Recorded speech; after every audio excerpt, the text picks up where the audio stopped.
সাজানো গোছানো এক শহর লস অ্যাঞ্জেলেস, যেন ছবি থেকে উঠে আসা কোনো স্বপ্নের নগর।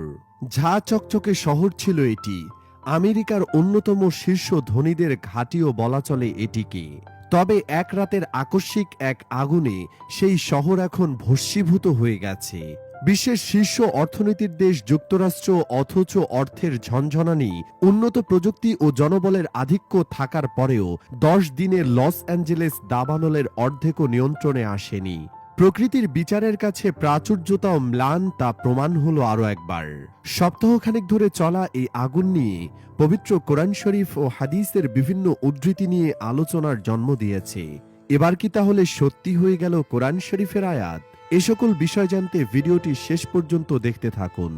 কোনো পূর্ব সতর্কতা বা কারণ ছাড়াই হঠাৎ করে লাগা এমন বিধ্বংসী আগুনের কারণে এখন রাস্তায় দাঁড়িয়েছে লাখো মানুষ। জীবন বাঁচানোর তাগিদের পাশাপাশি এমন ধ্বংসাত্মক আগুনের কারণও জানতে চাচ্ছেন তারা।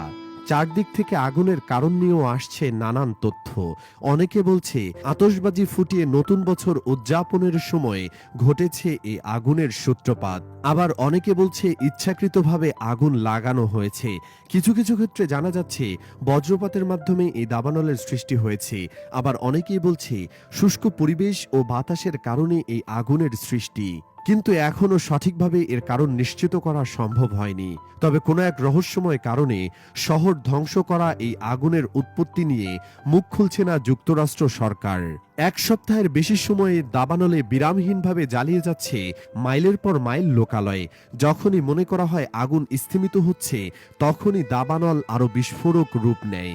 আগুনের ধ্বংস এতটাই ভয়াবহ যে লস অ্যাঞ্জেলেসের পোড়া অঞ্চলগুলো আর কখনো বাসযোগ্য হবে কিনা তা নিয়ে সন্দেহ জোরালো হচ্ছে।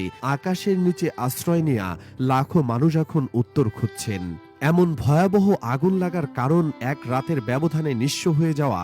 এসব মানুষ বলছেন, কি সেই কারণ যা রাতারাতি তাদের রাস্তায় এনে দাঁড় করিয়েছে?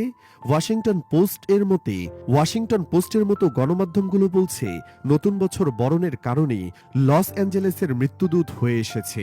জানুয়ারির 7 তারিখ থেকে শুরু হওয়া এই দাবানল ছড়িয়েছে 5টি স্থানে। ইতিমধ্যে পুড়ে গেছে নগরীর প্রায় 40,000 একর এলাকা। কংক্রিটের জঞ্জালে পরিণত হয়েছে 12,000-এর বেশি স্থাপনা। হার্স্ট ও অটো অঞ্চলে যথাক্রমে 98 ও 85% দাবানল নিয়ন্ত্রণে এসেছে। তবে সবচেয়ে ভয়াবহ প্যালিসেডস ও ইডানের দাবানলের 2/3 এখনও নিয়ন্ত্রণের বাইরে। সেখানকার বাসিন্দারা অনেকেই বলছে ইচ্ছাকৃতভাবে লাগানো হয়েছে এমন আগুন। আবার এই আগুনের সাথে রহস্যময় কোনো কিছুর ইঙ্গিত সামনে আনছেন